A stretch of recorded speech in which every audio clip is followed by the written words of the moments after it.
So anyway, we're gonna just a quick schedule at a glance, solar owners' perspective. We're gonna mention a few community groups as this is part of Earth Fest and a few other things. Why solar? Minnesota, of course, right? Snowy Minnesota, does it work? Costs, equipment selection, so on and so forth. We're have some time for Q&A at the end, although some of that may happen at the coffee shop afterwards. We'll see. And then the solar open house later today. Here, this is where it is for. So, Kathryn. All right. First of all, I want to be clear: you don't get a tour of my house, only the outside of the solar panel. I could sweep the garage or I could dust, and I wasn't going to do both. So, I went to the garage this morning, and so we're set. So as I said, my name is Kathryn Gardner. I've been a member here maybe 4 or 5 years. This is my house on 19th Street. I did not know that the term, I don't always have a ladder there. That was when they were actually installing. I don't know that I knew the term energy nerd before, but now that I see it, I'm going to embrace it. So I would say there are 2 big reasons why I decided that I really wanted solar panels. And it became, I went to the home show, which I do almost every year, and after picking up all the free candy and whatever else, I'd stop by the Solar Connection booth, and that's what sort of first got me going. But I spent a little over 2 years in the Peace Corps. When I got out of college, I served in the Solomon Islands, and that experience, electricity was unreliable at best. Sometimes we had it, sometimes we didn't. Water was very reliable. It functioned between 5 a.m. and 6 a.m. every day. And then the water tank emptied and then you didn't have the water. And there was no garbage service whatsoever. So you had to sort of figure out what to do with all of your garbage. So that made me maybe hyper aware of a lot of the things that maybe otherwise I wouldn't have been. And I've hung on to a lot of that, even though it was more years ago than I'd like to admit. I also still really love hand washing dishes in warm soapy water because I never got that. So it's like still, if you want me to come over and wash your dishes, just let me know at some point. Wow, a volunteer already, that was quick. The other big thing, I'm a teacher, I teach high school government, psychology, US history. And so I feel like I'm always like schooling people on things, which they may or may not appreciate. Yeah, mostly Chuck. That is very true. Actually, Chuck, you play into this. And I live right on 19th Street, which is a busy road that gets lots of traffic. So I feel like it's a place that there's some education to be had just by people driving by and seeing the solar panels. When Chuck and I taught together at Century High School, and he would take kids on field trips to Cascade Meadows, and he would point my house out to them as they would drive by, which I super appreciated. I never got toilet papered, I don't think, because of that. But the other part of it was, it also sort of cracks me up because, we're always told, don't let the students know sort of your politics or your views on things. I'm like, okay, Chuck literally drives people past my house with the solar panels and the Prius in the front yard and the, whatever. Okay. We'll just let them know. So that's kind of how I came about deciding to get the solar panels, and Solar Connections was a great choice for it. I honestly didn't pay all that much attention to the, people say, well, is it paid for itself yet? No, not yet. And that's not really why I did it, honestly. I mean, it wasn't like a cost saving kind of thing for me. So is there anything else you wanted me to touch on? I don't know if you wanted to mention monitoring or not. Oh yeah, this is like an obsession. So there's this monitoring program where you can see every day how much energy you're generating and compare it to past years and see that March of 2020 was the second sunniest March that we've had since I had the panels installed. And I said, I mean, it's like a competition. Plus I have a Prius, some of the new cars too, like I can track my gas consumption and it's really obnoxious. That way you're always trying to chase the clouds away. Yes, that's why I'm out there like trying to bat them away. No, I get, I can't remember which, it must be Minnesota Energy where they send you like your, how you're comparing with your neighbors. I am so competitive. And whenever anybody's better than me, I'm always like, well, I bet they go to Florida in the winter. I bet so this feature where I can see how much is being generated all the time, I love it. And I know Michael talked about the winter sort of thing. And I know I don't need to go and clear the snow off my solar panels, but I do it anyway because it's like I just I could get like a little extra sure. Don't do anything dangerous. I won't do, no, I have a very long range, but I always think maybe people are driving by thinking, oh, I'm having to get solar panels if I have to, you know, rake the snow off. You don't, it's just me. I'll turn it over to you and then we'll see if there's questions. This is a screenshot of our monitoring setup, and it's got this nice little environmental benefits on it that I blew up here because I just think that's fun. This is I don't know what month this is. I just found a complete month. I don't remember. It's probably July or something, but it just has a nice little thing. They've got a nice little monitoring app too on the phone, so you can, you know, pull it out and at the family gathering and say, you know, go to the in-laws and say, hey, you said I never mount anything. That's always fun. So we've got a, don't worry, you go ahead and do that. We're fixing it for the online folks. Is it going? Ah, there we go. Now we're back on. And then now I just have to get this guy back on. Is that equivalent trees planted like just in that month or since? they were I believe installed, that's or- since the beginning. Okay. Since that's like an odometer, it just keeps on going. So it's great. We're online now. Now my clicker's done again. I don't know if you can know how to do that.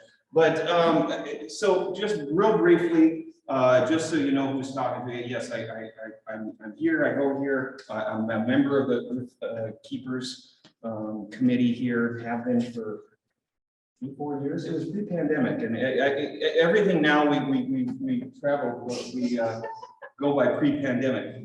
Just briefly, this isn't about us, this isn't a sales presentation or anything, just so you know who's talking to you here. Solar Connection is the name of the company I work for. We're here in town. Kurt is an ABSEP certified installer. We'll talk about that.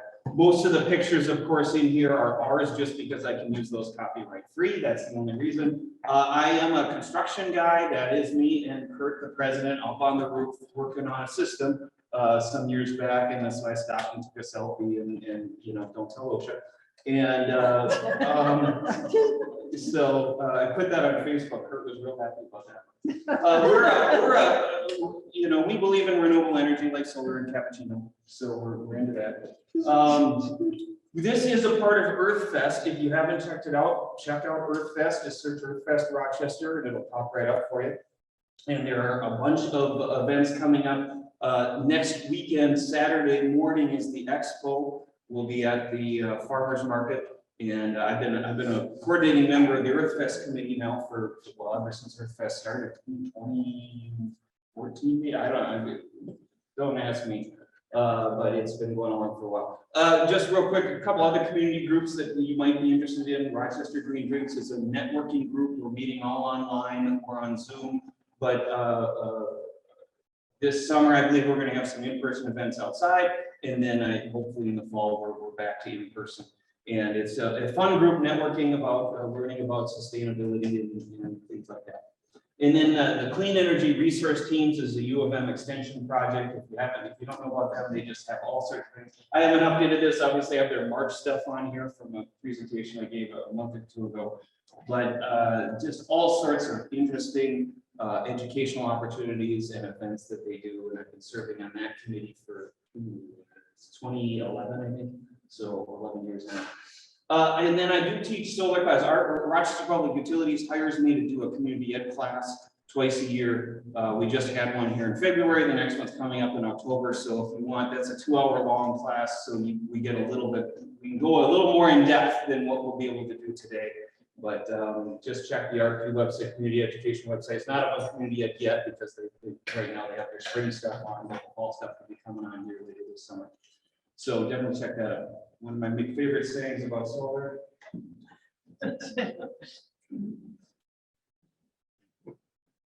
Every time there's a nice, bright, sunny day like today, I look at the ground and I see there's got to be a source of energy down there somewhere. This is a system we did on Forager here, just finished up this year. The little thistle system. Many people have seen the pergola there. Nice little area for dining underneath or what have you. We did the all-craft exterior system in 2019, I want to say. Quarry Hill Nature Center, we put up the system in 2017 up on the roof on their new Prairie House. And just this last year, they got a grant to install a battery for them. So they've got a battery set up where they're using more of their own power now. And then here's a house.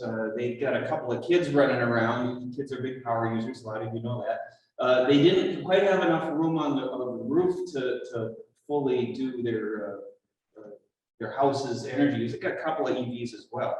And so we put in this pergola over their deck, and we use these special panels. You can see these all similar panels at the Little Thistle pergola. Underneath, they look like this. So they're letting some of the light through, but not all of them, which is a really pretty system.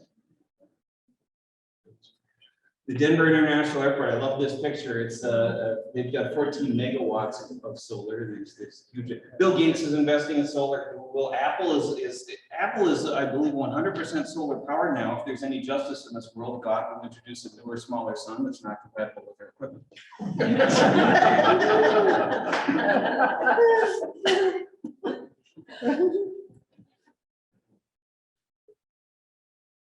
Is this right? Is this written wrong? Maybe not. Maybe not. So everybody says, "Hey, we're up in the frigid north." Come on now, does solar really work? Well, first of all, let's face it. We have solar in Alaska. They can run solar stuff in Antarctica, actually, as well. Are we as good as the Southwest? No, of course, we're not as good as Arizona and the desert Southwest. But this map is put out by NREL. I always have my sources on it. So the reason why Germany is on here is up until recently, Germany was the #1 solar country in the world. China has taken that over now. Actually, they're installing it faster than anyone. But so Germany is #2, and you can see their sun axis versus Minnesota. We're doing pretty well. I just want to point out, Germany is only the size of Minnesota, and that Yeah. maybe that little top bit of Wisconsin. So just for Yeah. comparison. This is not the China's a lot scale, bigger. yes. Germany and Minnesota, very, very similar size, very, very similar population. Yeah. And they've got more, Germany has more solar than the entire United States. So, Yeah. so does it work in Minnesota? Yes, it does. Will the panels get covered by snow? Sometimes, absolutely, they will. Sometimes, I tell people, don't worry about it. Okay, when the sun comes out, this was a picture that I've got two systems right next to each other here, just up in Orinoco. And this was the day after a snowfall. You can see the freshly plowed stuff there. The day after, I went out to check on one of them and took this picture, and they had already melted off. And so when the sun comes out, these dark panels will melt off. Now, is it always the next day? No, sometimes, if it gets really cold, they will get covered. I tell people, don't worry about it. Don't worry about the snow cover. The total amount of lost power to the snow cover is very, very small on an annual basis. Most of my systems are on roofs, especially these two-story roofs. They're not touching it. They're not going up there. Okay, don't do anything dangerous. If you can get it from the ground, fine, do that. But otherwise, don't worry about it. They will melt off, and it will be okay. And definitely don't do anything dangerous. It's the most satisfying feeling to just pull that stuff. I'm concerned, I'm concerned Kathryn might try to get up there with a blow dryer. Yeah, I tell people don't do anything. Most of my systems are on roofs. Nobody touches them. Most of them are two-story roofs, whatever. They're not. Okay, getting in the weeds a little bit, but this matters to what we're going to talk about. So you've seen in these pictures, I've got the KW rating always on the pictures. So KW, kilowatt, is the power. This is how systems are rated. And then you've got kilowatt hours. This is the energy. So this is how you're billed by the utility company. All right. Now there are two different things. Now the problem is they make them sound similar. Kilowatt, kilowatt hour. They sound very similar. They do that just to be confusing, of course. But think about it like miles and miles per hour. Okay, they're two totally different things. Are they related? Yeah, if you're talking about traveling somewhere, miles and miles per hour, there's a relationship there, but they're two different units. So same thing here, and it gets a little bit confusing. Now, the relationship between kilowatt hours depends on a variety of factors. Where are you? What's the shade? What's the tilt? Do you have trees in your yard? Stuff like that. What direction are the panels facing? And so we've got a little general rule, and this becomes important if you get a solar quote. This is stuff you want to know about. So something that's true 4 out of 5 times anyway. So our solar general rule, a 1 kilowatt system will produce around 12,000 kilowatt hours per year on a good site. On a good site. All right, what's a good site? South facing, reasonable tilt, free of shade from kind of 9 to 3 area. All right, and then we can run that backwards. So this is that same rule. So if you know your kilowatt hours, again on an annual basis, okay, I can't figure it out by the month, but if you know your kilowatt hours for the year, and this is an easy call to RPU or whoever, divide by 1200, that's roughly the KW of solar you need. So there's your just, you know, if you want to kind of figure this out on your at home, or if you know how many solar, the other direction you can run is say, hey, I have this much space on my roof, I can fit this many solar kilowatts times 1200, that's how much kilowatt hours I'm going to produce. And then you compare it to, again, this has got to be a good site, right? If you live in the left picture, that's not going to work. Okay, if you live on the right picture, that is a house that I have solar on actually now. He told me years ago, my house would never work. Yeah. So there are a lot of houses that won't, right? If you live in this house, that's not going to work, right? There's my house. Some of you seen it just south of the Hy-Vee South road that goes to Hy-Vee here. And I've got some on my south facing roof and some on my west facing roof. Now, we're not going to get into batteries, but I love this picture. Saturday Night Live did the Mercedes AA class. We're not going to get into batteries this time. The batteries have gotten big for systems, but we are putting in a lot of batteries. But come see me on October 8th. Come to that class. We'll spend a little more time on that. Okay, a little bit about costs and the incentives. There is a federal tax credit for these things, 26% this year. It's stepping down. Currently slated to step down for next year. We'll see what happens with Congress. But then it goes away after 2023 for residential. So commercial is still 10%. Businesses get accelerated depreciation. Businesses get this wonderful PACE program, and businesses get to put this in. It sounds too good to be true. Businesses get to put this in for nothing down, and they don't have any payments for the first year. And it just is, it's a ridiculously good program. It's set up by the St. Paul Port Authority, a nonprofit, and it's a state program. It's just a wonderful thing for businesses. We don't have it for residential yet. I keep hoping that they'll do it. Minnesota throws in no sales tax, no property tax increase. That's coming next thing. There's net metering, which we can nerd out about. RPU has a small rebate, $500 for 2022.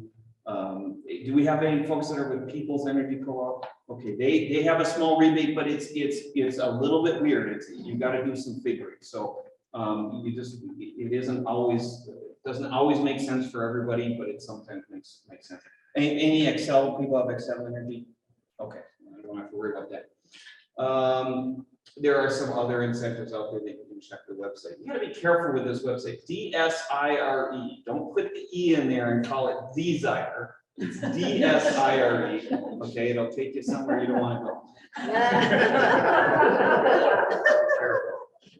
Sounds like you've been there. Yeah. Just warning people. Just warning people. A little bit about subsidies for fossil fuels and solar. And this is an interesting one. Yeah, they get subsidized. There's also the hidden subsidies. Yeah, there's also those. The interesting thing is the solar and the renewable subsidies have an expiration date. And for some reason, the fossil fuel ones that have been around for hundreds of years don't have an expiration date. I'm not sure why.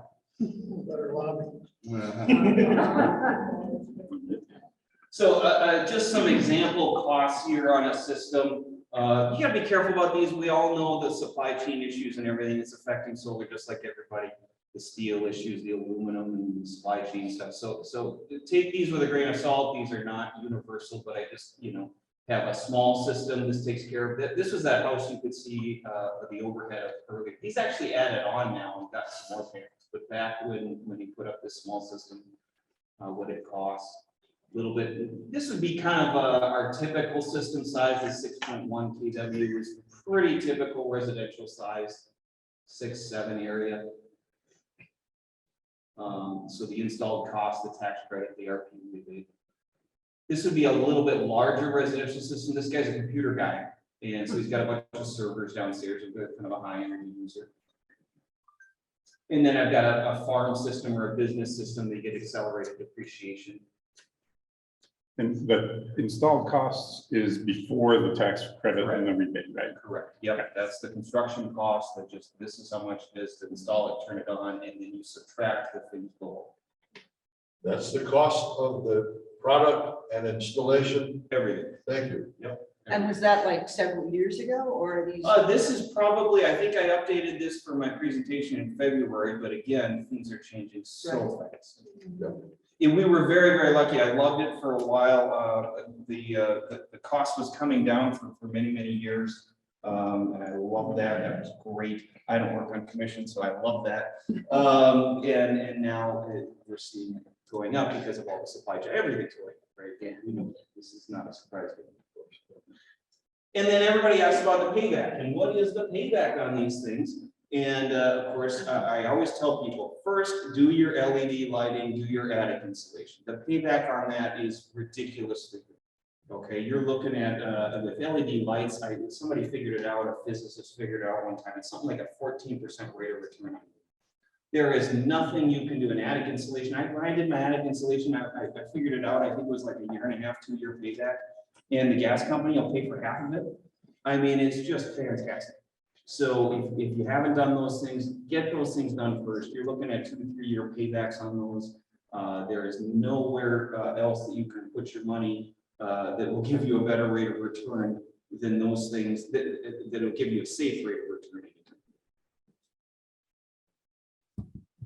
And then solar fits into the medium paybacks. Okay, medium paybacks would be that 8 to 12 year area, right? A new appliance is a medium payback. Your HVAC, new air conditioners,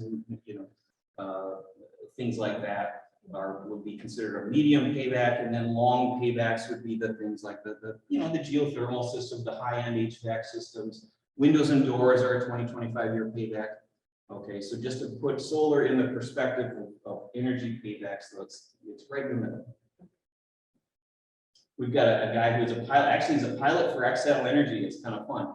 Lives here in Rochester, and so he took this picture for us of his system. He had a bunch of pictures of the process too. He just flew over and took pictures of our guys up there working on it. What's the breakdown cost? This is last year. This was a year ago. This has probably changed a little bit because materials are going up. But you can see the breakdown of the materials, install labor, the design and this is the design and permitting labor, right? The design in the office and then the actual permit cost of the actual permits themselves. It varies based on where you live and everything and what size system, but that's roughly for a residential system. This is a system we did in Northfield with these all black panels, real nice looking. A little extra cost to get the anodized aluminum that it was. A little bit about equipment selection. Let's see before I get in. Oh, we're doing well on time. So a couple of things that I look for. Again, come to my longer class if you want to get nerd out about this a little bit more. Let's go to the coffee shop and we can nerd out about this. But there is junk out there. You got to be careful. The good stuff, the good solar panels are built like tanks. When we had that baseball size hail in Casson, 2 years ago? We lost one panel. I've got a dozen systems over in Casson. We lost one panel, baseball size hail. So just really built like tanks. I can kick the panels with my steel toe boots. I really can. There's videos of me online banging on these panels as hard as I can. Check those out on our YouTube spots. I was gonna ask, because one of the things you worry about clearing snow off of anything, even your roof, is, like a scratching up and damage. Yeah. That's not gonna damage them. You want to be careful. Don't use a metal roof, right? Right. They are glass, right? They do have tempered glass on front, real tough stuff. And there's videos of them driving pickup trucks over these things too, by the way. Yeah. Yeah, it's fantastic. I'll send you that. But so you do want to be careful. They make, I think the company called Snow Joe makes a foam roof rake. Okay. I do pull the snow off my panels a little bit. I don't go all the way up. I don't go crazy, but if you just get a small area exposed to the sun, usually they'll melt. So I just have an aluminum roof rake that I just wrap a towel around with some duct tape. So that's what I have. Yeah. So you talked about the hail dam. Oh, I'm sorry. Go ahead, Chuck. I think you were actually first. You talked about the hail damage. So what impact, I'm guessing you had to add this to your health insurance or your house insurance. And, you know, do you pay extra rider for that, or would probably be an increase? Do you remember yours? It wasn't significant, I mean, it wasn't noticeable, I can't remember what it was. Yeah. Sure. Mine, when I put on my, well, I switched insurance and did bundling, so I actually saved money on insurance because I was adding stuff. So that's a bad example. But Kurt, when he put it on, my boss, when he put it on his house, he said his insurance went up $15 a year. Yeah, that's what I was gonna say, I think. Somewhere around that. Yeah. Depends on your insurance company. I've had some customers say, oh yeah, they added it for nothing, but you know, some of them, I don't know how much land they were already insuring or buildings or. There are some homeowners groups and individuals that object to your product on aesthetic grounds, and I just wonder, is there any development of solar panels more conducive with tile or asphalt shingles that would not be as obtrusive as your product? Yeah, so he's talking about homeowners associations, townhomes, usually they're prohibited in those areas most of the time. You know, you gotta check on that. Sometimes people get it approved, sometimes they don't. The tile, so there's been, you know, a lot of people, the big news the last few years has been the Tesla solar roof product, right? The thing that Tesla doesn't tell you is they keep saying, oh, it's the same as a regular roof. Well, you got to remember, it's a tile product. It's the same as a tile roof. Nobody does tile roofs around here because they're way too expensive. A tile roof is a $70,000 roof. Okay, so the Tesla solar tiles, yeah, it's a $70,000 solar energy system and also a roof. Now, the thing to remember, and that's the latest one, but Dow and Certainty have had solar shingle products out for 10, 12 years. Certainty, that, you know, the roofing company, they have test homes in Minnesota. They won't release their product for sale in Minnesota. Now, why is that? Well, you call them up. They won't tell you the real reason why. They give you some marketing answer. I've tried. But you know, knowing construction like I do, I suspect it's either water intrusion issues or performance issues. Probably water intrusion issues. We're very lucky here in Minnesota. We have water that flows uphill. It's very nice. True story with the freezing and thawing cycles.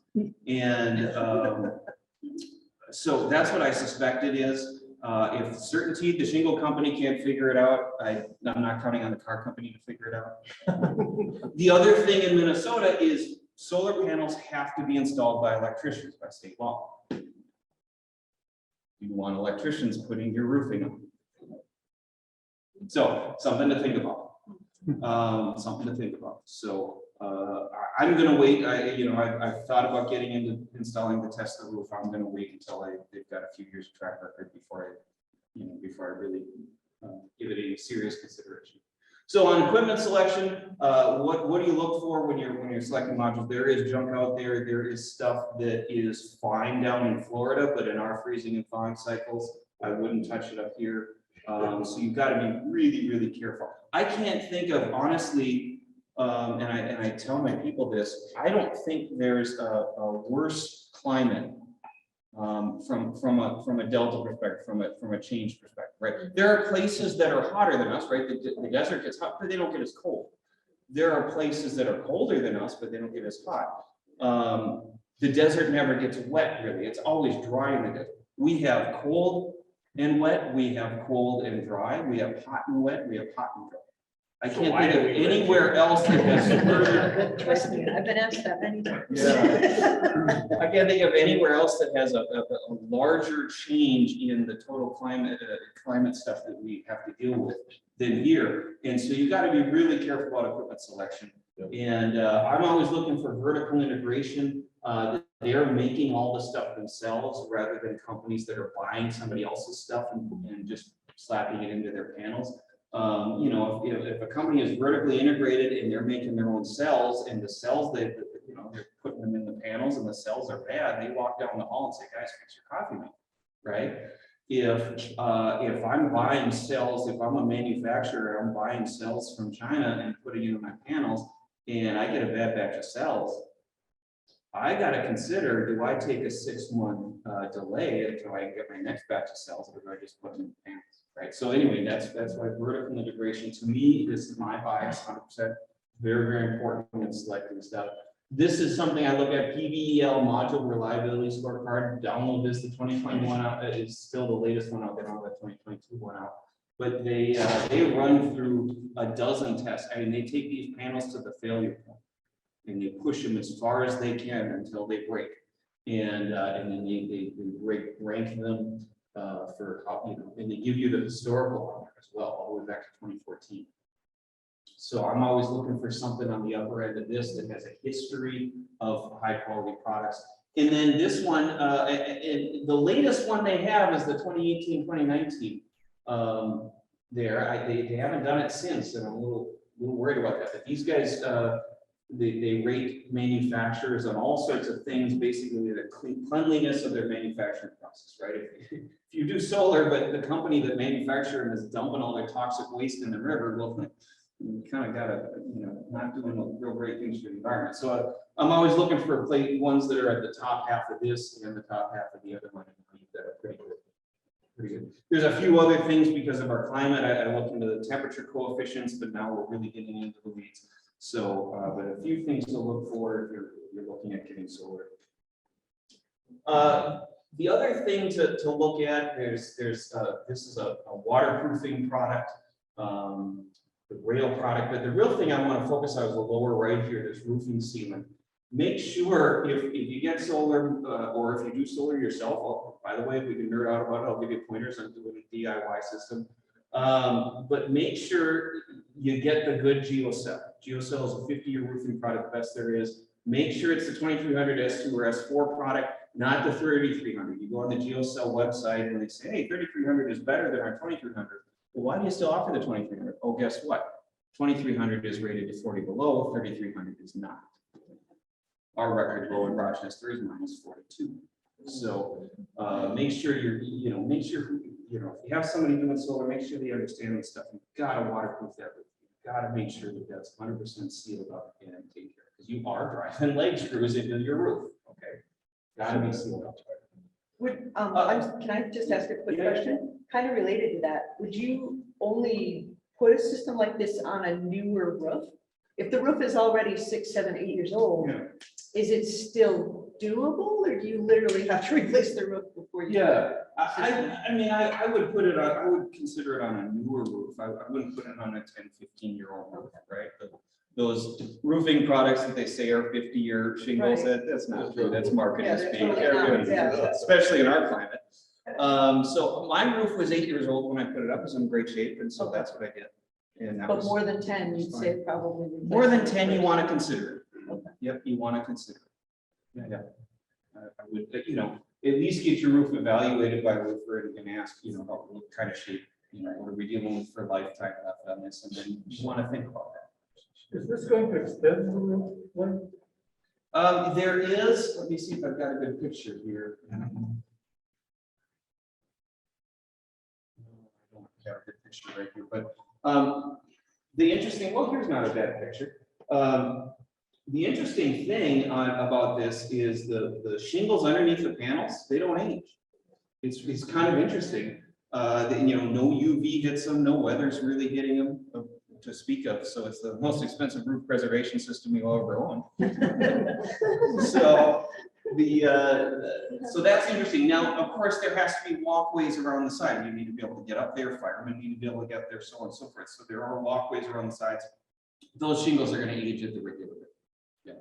Now, I went around a couple years ago, a member of Rochester Area Builders, and I went around at the home show and asked some roofers that I know, hey, could you guys shingle around these things?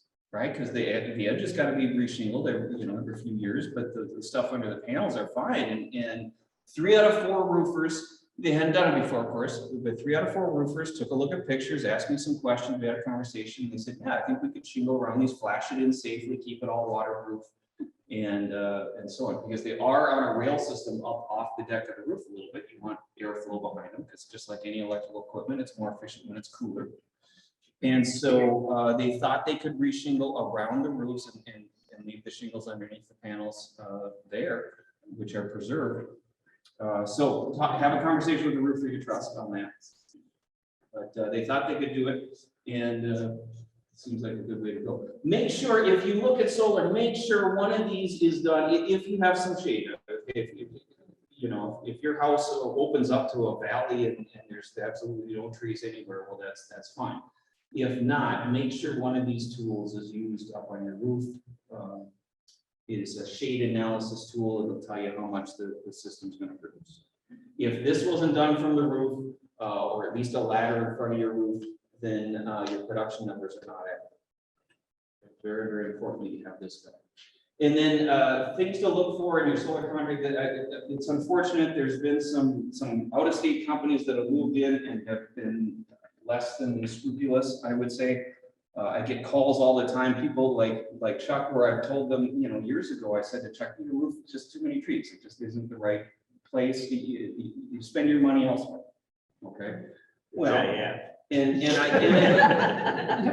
I get calls from people like that say, hey, this door-to-door salesman came in and said, I've got a great roof and it's awesome and it's going to produce so much. Yeah, where are they from? They're not from town, are they?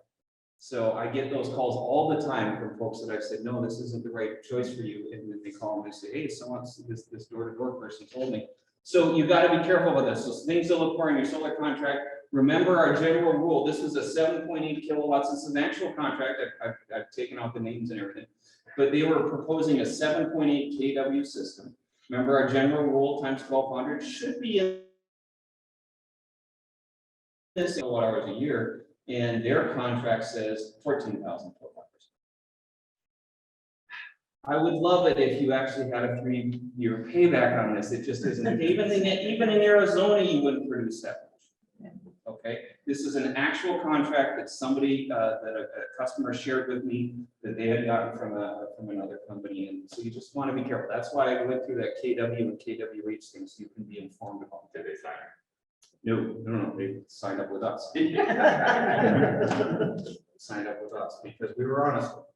Another one here, we've got electricity price inflation of they were running their paybacks with a 5% electricity price inflation. This one said 5 to 8. These are actual solar contracts that people shared with me. This one didn't have an inflation listed, but they clearly have it. National average electric price inflation is 3.78% over the last 50 years. Okay, so if the contract says 5% or 8%, maybe it'll do that, but I wouldn't count. You just got to be careful with some things. And then the solar warranties do allow for module degradation. Panels are going to degrade. We're not seeing it yet, but it will happen. They're out in the UV, they're out in the freezing and thawing cycles. The panels will degrade and produce a little less. The warranty says at the end of 25 years, you'll be producing 80% of what you produced when they were new. Obviously, they have a safety factor built into that, right? They put it at 80 because they're expecting at 90. You know, I hope in 25 years I can do 80% of what I can do now. So not bad, but does the production estimate include degradation? Ask that if you get a solar contract or a proposal, make sure they have that. And then how are we doing on time? Almost done. A couple questions to ask your solar installer. This NAPSIP certified thing, we can learn out about what that is at the coffee shop, but it's a serious certification. Make sure that they have that experience that they have. You know, if they've done systems in similar size, you know, what do they use? Make sure you're asking them why they select equipment. Are they recommending panels because they got a great deal on them because they're bargain basement panels that they just found somewhere, or did they actually go in and pick the good equipment that's gonna last here in Minnesota? Gotta be careful with that. Do they work with one type of technology or multiple? And I'm biased. I work with multiple different. I have different panels. I have different inverters. I don't believe there's a one size fits all. That's my bias.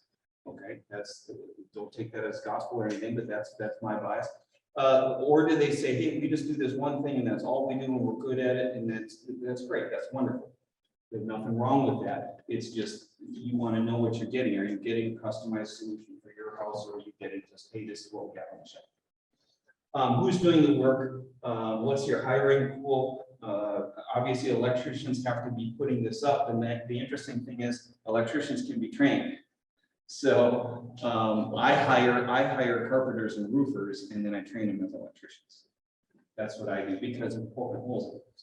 So I don't put anybody on the roof that doesn't have roofing experience. That's just my bias, but I think it's important that you ask that question if you're gonna, look at a 5-figure system. What flashing do they use? Flashing is the waterproofing. Obviously not everything's created equal. Make sure they're using the good sealant. Some people care about where the equipment is made. Unfortunately, the United States really missed the bus on becoming a large solar manufacturer. That's just unfortunate. We didn't, that wasn't a big part of our policy when solar manufacturing was getting big. There are factories in the US. You can get US made equipment. It's just, it is a lot harder to get. Where is most of it made? Most of it's made in Southeast Asia. Just like everything, just like most everything you buy. That's the nature of the worldwide supply chain. Make sure they're inspecting the parts. And then I love my little triangle here. Quality, price, and service. And my saying on that is, you get to pick 2. And this is honestly true of every business out there. Every business in the world is somewhere on this triangle, right? If I go to Walmart, I know I'm somewhere on that triangle, right? Do I go to Walmart to get great service? Do I go to Walmart to get great quality? No, I go to Walmart to buy the toothbrush because it's going to be cheaper, right? So not to pick on Walmart, but every now Target is at a different place on that triangle, right? Every business is somewhere on that triangle. And when it comes to contractors, you get to pick 2. You're not going to get all. An interesting ad from 1962 Life magazine that they couldn't run anymore. Wow. That's awesome. Isn't that amazing? That's why the polar bear knocked on the door this morning. And stayed with her, as one of the kids pointed out. I don't know if y'all caught that. Well, the polar bear's still with her. And I said, that's because when their ice melts, they have nowhere else to go. So. Just some more info. I can send this to you if anybody's interested. And then the solar tour after the 11 o'clock service. Here is directions to the solar open house. The solar at 12:15 we'll get started, or a little bit after the 11 o'clock service. Whenever stop by, there'll be treats. Right? Yeah, and I did, it says in the bulletin, parking is a problem, because I live on 19th Street and can't park on my side of the street, the south facing side, the good side. But you can park on the other side of the street, just be careful. And there's a formerly Methodist church across the street that you probably could park in there a lot too. Or pull in the driveway, we'll be nice to each other. And it's not like you have to come right at 12:15, right? So you could stagger things. And I'm going to stick around for questions and everything, but it is about 5 to 8. If you want to go to the 11 o'clock service, it's 3 minutes away. So go ahead and run up there, and I'll stick around for questions. I saw you up here. This is recorded. Bring up that it's not set in stone, that it'll always be what it was when you sign the contract with the energy company. They have rights and modify contracts as well. Yeah, so what you're talking about is the net metering system. So basically in layman's terms, during the day when, if you're off at work or whatever, and the solar energy system is producing, your meter spins backwards in layman's terms. It's all digital now. They don't have spinning meters anymore, but most of us have been around long enough to remember the spinning meter. So in layman's terms, your meter spins backwards during the day, and then at night you're spinning forward again. And the idea is at the end of the month or the end of the year, you've come out about even. So you sign a contract when you put in solar. You sign a contract with the utility company to have that system. The system is there as state law. That's a state law thing. If that were to change, it would require state law to change. Basically, now this is on home size systems, business size systems. You get up to 40 kilowatts, which would be a large, getting into a large system. The rules change. Well, I think that there's one that we were going to start either decreasing that amount given the customer or even charging the customer for using the grid. Yeah. So, it's just something to be aware of as part of the whole Yeah, and some of that is here too, like people's co-op, those of you that have people's co-op, if you put in solar, there's an extra meter that goes in, so they add an extra meter fee to that. And that needs to be added into your cost considerations. Absolutely. When they do degrade, because this is another, I don't know, I'm hoping it's a myth. They're like, oh, those degrade really fast, they have to be junked, and you have to have the panels replaced, and there's no recycling them, and they all get thrown in these big landfills in, I don't know, Utah or whatever. Sorry about that. Is that actually accurate? I mean, if the solar panel needs to be replaced for whatever reason, what happens to the old one? Are they Yeah, recycled? well, first of all, they're very, very long lasting. They have a 25-year warranty on them. Panels have a 25, any standard panels have a 25-year warranty on them. And sometimes they're even longer than that. So that, you know, we expect them to last 50 years. There are panels that are 50 years old now still producing. I was talking with somebody in Alaska who's on his first set of panels. He put them on this cabin when he was, you know, in his 20s. He's retired now. They're 50 years old. They're still producing. He's still living off grid. And he's replaced his batteries once, but his panels are My still going. brother and sister-in-law done that. They had to Yeah. replace. They got like twice the storage power with half the size of battery storage. So And now solar panels, they're making them, they're recyclable now. There's a company that we use is in Alaska. The closest one I find is Dynamic Innovations, I think the name is, for solar panel recycling. can they recycle the old ones? So when Correct. those old ones die, Yeah, those can be recycled. yep, they take any panels, and that's where we take all our hail damage ones or whatever. Thanks, That's where we because take. that was my big, yeah. And as far as degradation, I wanted to show this, obviously you can see, this is somebody in Owatonna, and they've got some, you know, we've had some rainy days here over the last few months, but take a look at his production year over year. This is his annual, if you can't see it, sorry, it's 2014, 15, 16, we put it in right at the end of 2013, that's the little one here. And then you can see the 8 complete years. What did that say? Saying that it's very, very predictable on an annual basis. Number one, two things. It's saying we're very, very predictable on an annual basis. Daily, we can fluctuate, but annually, very, very predictable. Second thing is that it's saying we're just not seeing any degradation yet. It will happen, but we're not seeing it yet. Have you seen, or did your company work with the roofing that is solar roofing? No, we haven't yet, because I haven't found one. We talked about that a little bit earlier. I haven't found one that I can trust to be fully waterproof yet in Minnesota. Once I find one that's fully waterproof in Minnesota and has a track record, then I probably will. But right now, there's some water issues that are. What about in here, they always can really put them out there. You can buy solar field. Part of the solar field. People's Energy Co-op has that where you can buy into their existing solar array. Yep. RPU doesn't have that anymore. They offered it just for 1 year and now it's closed up. I can talk about this with you later, but I'd like to know, are those panels that are on Sentry, are they still producing power? There was some point where we were supposed to be able to show the students a little bit more about that. Last I heard, they still work, but Yeah, I want to talk to you about getting that to where, because I looked at it a number of years ago.